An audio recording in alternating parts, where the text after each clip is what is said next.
querido aluno. Vamos iniciar agora a segunda videoaula da disciplina Ergonomia e Saúde Ocupacional. No conteúdo escrito que vocês já tiveram acesso, falamos um pouco das medidas de proteção e prevenção de controle dos riscos. Agora nós vamos especificar um pouco as medidas para exposição a agentes biológicos, especificamente na área de saúde. O risco ocupacional pós-exposição a material biológico é variável e vai depender de alguns fatores, entre eles do tipo de acidente, ou seja, se é um acidente que envolve secreção em mucosa como de olho e boca, ou de secreção na pele íntegra, ou se é um acidente com pérfuro cortante.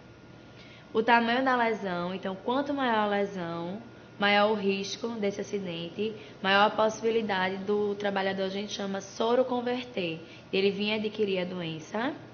Da presença e volume de sangue, quanto maior a quantidade de sangue ou a presença dele, maior o risco do trabalhador vir adquirir alguma infecção. Além das condições clínicas do paciente-fonte e segmento adequado pós-exposição. As condições clínicas do paciente-fonte seria o estado desse doente. Se é um doente que tem HIV, por exemplo, se ele não faz o tratamento adequado, se ele está com carga viral muito elevada, então o risco do trabalhador vir a converter esse vírus como doença para ele é bem maior. E nós vamos ver esse segmento pós-exposição, como ele deve ser feito, e caso o trabalhador o realize ou o realize de forma correta, menor os seus riscos de vir a adoecer. Essa questão do impacto psicológico é importante a gente frisar quando estamos falando sobre acidente na área de saúde, porque querendo ou não, por mais que muitas pessoas falem que isso é besteira, não é, tá? O trabalhador de saúde, ele opta por essa profissão, muitas vezes na sua vida pessoal, ele evita, por exemplo, quando a gente está falando do HIV, que a gente fala muito de uma transmissão por via sexual, o trabalhador, ele na sua vida pessoal, ele se protege. E aí, por conta da profissão que ele escolheu, ele acaba se vendo em risco por conta de um acidente em adquirir essa doença. E aí isso envolve muito o psicológico do trabalhador, ele às vezes tem dificuldade de retornar ao trabalho, de exercer a sua profissão. Aqui nós estamos podendo ver o risco de contaminação acidental do HIV e das hepatites. Hoje a aula a gente vai frisar essas duas patologias. Apesar do HIV, ele ser o que hoje em dia as pessoas têm mais medo de contrair, ele na verdade é o que tem o maior risco de soroconversão, é 0,3%, comparado à hepatite B e C, que é bem maior, né? Hepatite B 40% o risco e hepatite C entre 2% e 10% esse risco. Vamos falar um pouquinho sobre essas doenças. O HIV, que é o vírus da imunodeficiência humana. Quando a gente fala em risco acidental, é importante a gente frisar tanto a carga viral quanto a contagem de CD4. A carga viral é a quantidade de vírus que o indivíduo ele tem no seu corpo. E o CD4 é um glóbulo branco, é uma célula de defesa. A gente ouve muito falar que o HIV é uma doença que ela vai acabar com o sistema imunológico do doente. E a pessoa não morre de HIV, ela adoece por conta das infecções oportunistas. E é isso que acontece. Quando aumenta essa carga viral, quando o paciente fonte ele tem muito vírus no corpo, a tendência é o CD4 ele diminuir. Vai diminuindo as células de defesa. E é aí a pior situação para ter um acidente ocupacional, onde tem o maior risco do trabalhador adoecer. No caso das hepatites, nós temos hoje conhecidos 5 tipos: hepatite A, B, C, D e E. A hepatite A e a E tem contágio oral fecal. É aquela questão, aquela cadeia que a gente vê na época do colégio, da criancinha que vai no mato e defeca. Aí vem a chuva, passa por essas fezes, leva, por exemplo, para uma horta. Na hora de se alimentar, a gente não lava bem esses alimentos e pode aí estar se contaminando. Lembrando que a hepatite também é vírus, tá? E aí, uma outra situação, vai no banheiro, não lava a mão, manipula algum objeto, pega na mão da pessoa e coloca na boca. Hoje nós vamos enfatizar a hepatite B e C. A D, ela também é de contágio parenteral, né? Via sanguínea. E a hepatite é uma doença, o nome já está dizendo, hepatite, ite de inflamação, e hepato vem de fígado, então é inflamação no fígado, que cursa com a sintomatologia de dores musculares, a pessoa fica fadigado, cansado, tem aquele amarelão que a gente chama, que é a icterícia, fica as mucosas dos olhos amareladas, as fezes ficam claras e a urina é escura.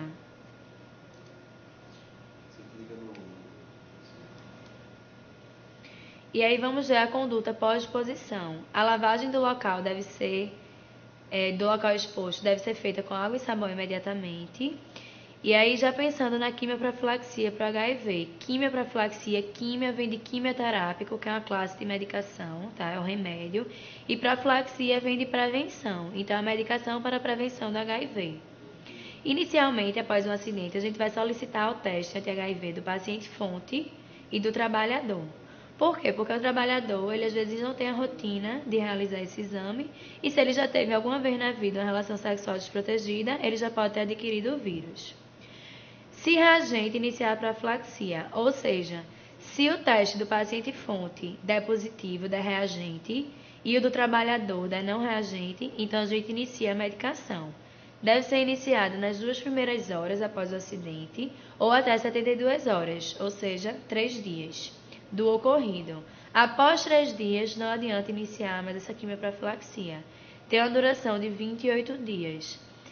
É um tratamento um pouco chato, tá? Porque as medicações, elas são em torno de uns 6 comprimidos por dia, são comprimidos grandes e que trazem alguns efeitos colaterais, como enjoo, o paciente fica muito nauseado, cansado, às vezes tem até dificuldade de realizar suas atividades do dia a dia. Entretanto, esses efeitos colaterais duram apenas a primeira semana, depois o trabalhador volta a ter a vida normal. Lembrando que diminui, a gente já viu que é de 0,3% a chance do trabalhador vir a adoecer após um acidente ocupacional. Realizando esses procedimentos, reduz ainda mais essa chance, mas não é garantido.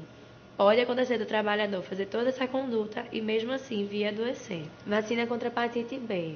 Aqui, nesse caso, não vai ser uma conduta pós-exposição. A vacinação ela deve ser realizada previamente. Então, todo trabalhador da área de saúde, antes de iniciar as suas atividades em serviços de saúde, ele deve se vacinar. A vacina ela será aplicada em 3 doses, com intervalo de 0, 1 e 6 meses. Após a realização da vacina, deve ser feito o teste sorológico para confirmação da resposta vacinal, de 1 a 2 meses após essa última dose.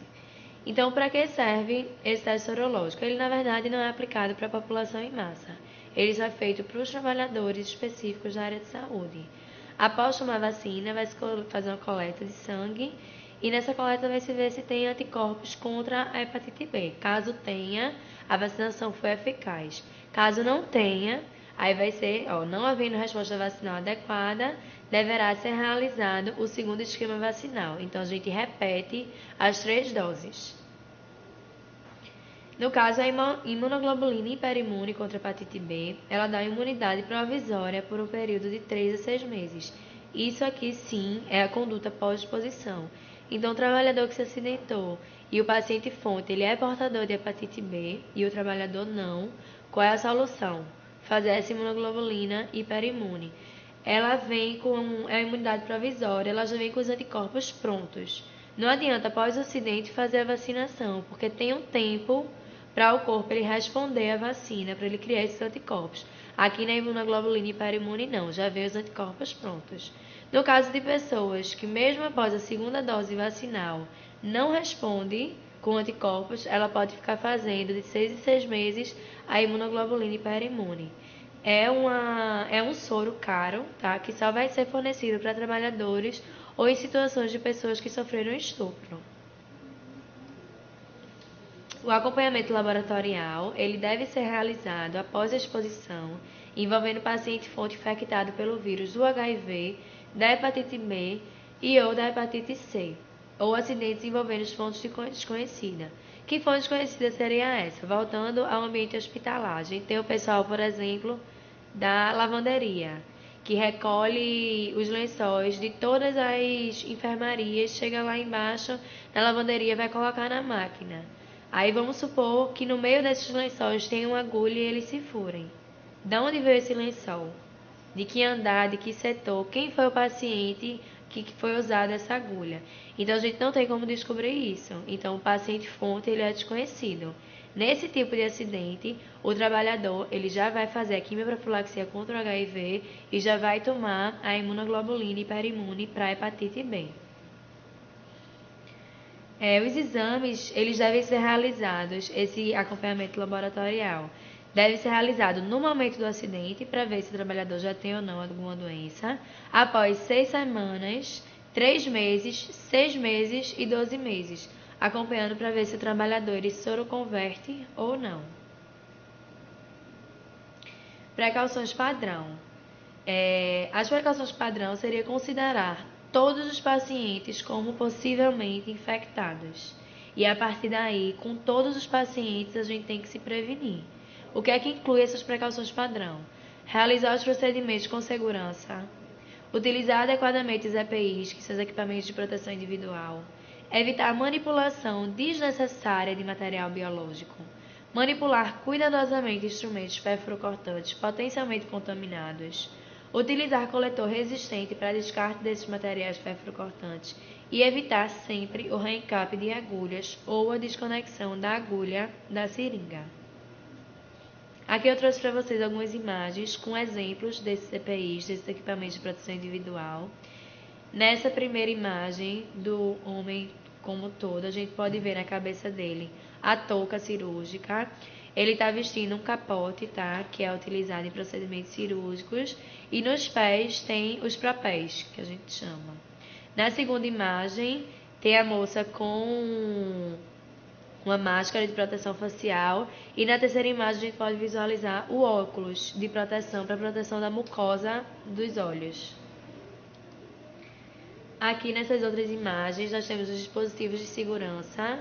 A imagem 4 mostra uma seringa que tem um dispositivo de segurança. Ao abaixar esse componente azul, ele trava. Então, a gente utiliza a seringa e depois a gente trava essa agulha. E aí não tem como ninguém se cortar com ela após o uso. E na imagem 5, nós temos o exemplo de uma seringa com êmbolo retrátil. Após o uso da agulha, a gente retrai esse êmbolo e a agulha ela fica omitida na seringa, evitando também acidentes. As medidas de controle. Todo local onde existe possibilidade de exposição a agente biológico deve ter lavatório exclusivo para higiene das mãos. Esse lavatório ele deve ser provido de água corrente, tá? De preferência que não seja uma torneira que a gente manuseie com a mão, que seja de sensor. O sabonete deve ser líquido para evitar sabonete em barra, que dá um contato maior com ele. Toalha descartável, né, de uso único. E a lixeira ela deve ser provida de sistema de abertura sem contato manual. Aquelas que a gente utilize o pedal, que a gente abra a tampa com o pé. Essas medidas de controle, todas elas foram retiradas da NR 32, que fala sobre serviços de saúde. Para maior aprofundamento, vocês podem checar a NR na íntegra. Os quartos são enfermarias destinadas ao isolamento de pacientes portadores de doenças infecto-contagiosas, devem conter lavatório em seu interior. O uso de luvas não substitui o processo de lavagem das mãos, que deve ocorrer, no mínimo, antes e depois do uso da mesma. Então, antes de realizar algum procedimento, a gente lava as mãos e coloca a luva. Após o procedimento, retira as luvas e lava a mão novamente. Os trabalhadores com feridas ou lesões dos membros superiores só podem iniciar suas atividades após avaliação médica obrigatória, com emissão de documentos de liberação para o trabalho. Então, caso o trabalhador esteja com algum corte na mão, ele deve ir para o Serviço de Segurança do Trabalho ser examinado. Caso ele seja liberado, ele vai para o setor e exerce sua função. E agora, em relação ao empregador, o que ele deve vedar no ambiente de trabalho. A utilização de pias de trabalho para fins diversos dos previstos. Às vezes a gente pode ver a pia no ambiente de trabalho, ela deve ser utilizada exclusivamente para lavagem das mãos. A gente vê às vezes profissionais escovando dentes, lavando alimentos nessa pia, lavando panos sujos de sangue. Ou instrumental também, às vezes sujo de sangue. O ato de fumar, o uso do adorno e o manuseio de lente de contato no posto de trabalho deve ser evitado, para evitar infecção para o trabalhador, contaminação. O consumo de alimentos e bebidas nos postos de trabalho também deve ser proibido. Todo serviço, todo setor da área de saúde contém uma copa, um local restrito, tá? Justamente para o pessoal se alimentar, fazer suas refeições, seus lanches. A guarda de alimentos em locais não destinados para este fim.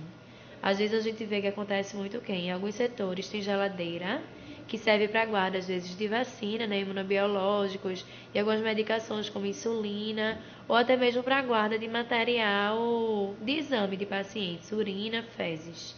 E aí a pessoa às vezes usa essa geladeira para colocar o almoço, traz o almoço de casa para não estragar o almoço, coloca nessa geladeira.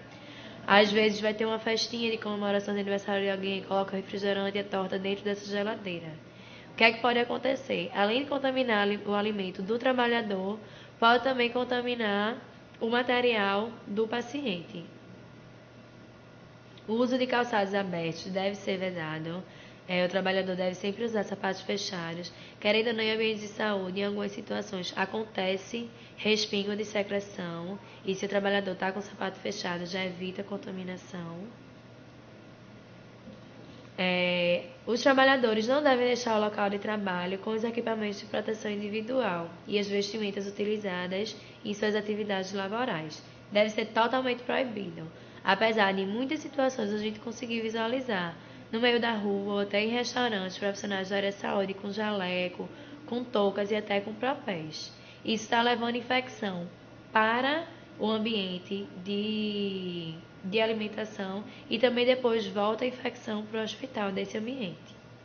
A higienização das vestimentas utilizadas nos centros cirúrgicos e obstétricos, serviços de tratamento intensivo, unidades de pacientes com doenças infecto-contagiosas e quando houver contato direto da vestimenta com material orgânico, deve ser de responsabilidade do empregador.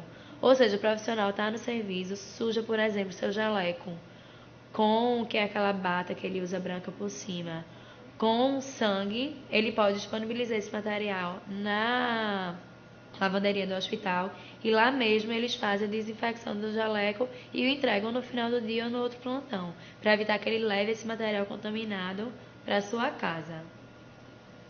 Pois bem, alunos, estamos terminando agora mais uma videoaula. Espero que tenha sido proveitosa e mais uma vez, caso vocês tenham algumas dúvidas, podem contar comigo e com os demais tutores nos fóruns. Até a próxima!